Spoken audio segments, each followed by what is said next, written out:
Meantime, here it is, the Suffolk poll. Put this up on the screen. You have Zohran Mamdani still leading, but it is down 44-34. Look at the numbers there, Caroline Sunshine. And Hakeem Jeffries endorsing Mamdani today, and the Speaker of the House, Mike Johnson, said the following about that. Watch. After a months-long pressure campaign from the far left, House Minority Leader Hakeem Jeffries finally relented. He gave in, and he gave his endorsement to the socialist running to be mayor of New York City. The House Democrats have chosen a side. They were forced to by that far left that they're so terrified of, and they've shown the world what they really believe. There is no longer a place for centrists and moderates in their party. It does appear to be going left, left, left, Caroline. It does. So interesting. I'm actually here in New York City, Trace, and I went out to Queens today. And I actually went out to a district that voted for President Trump in the presidential election, but then voted for Zohran Mamdani in the primary. Because I suspect that what's been missing in the political analysis is actually that there's a lot of overlap between the economic populist message of President Trump on the right and the economic populist message of Zohran Mamdani on the left. And I talked to voters, and I was really interested to find that what they had to say was the dynamics of this NYC mayoral race really mirror the dynamics that we saw play out in 2016 and in 2024 in the presidential election.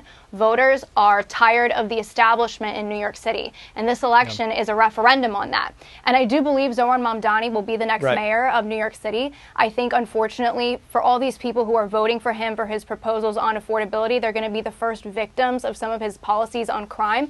But I do fault the Democrat establishment leadership as well as Republican leadership for not seeing somebody like Zohran Mamdani coming and not offering voters a better alternative on an economic message. It should have been exactly right. Meantime, you have Mamdani saying that his aunt stopped taking the subway after 9/11 because she was afraid to wear her hijab. Karl Rove made this point. Watch.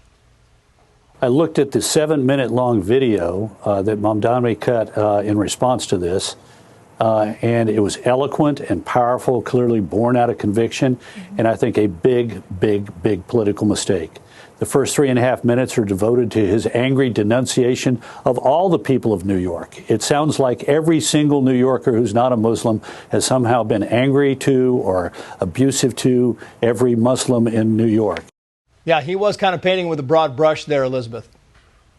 He was. Look, and I don't even have to comment on what it means to choose to play your aunt to be the victim and not the 3,000 Americans who lost their lives on 9/11. I think we all have a shared opinion on that, and I hope he clears up his stance on that because it was disgraceful. But the fact is, he is a clear example of the difference between our two parties right now. One chance U.S.A., one chance D.S.A., obviously standing for Democratic Socialists of America. That word socialist will never have a home in this country. I guarantee you that, and Democrats have a lot to answer for.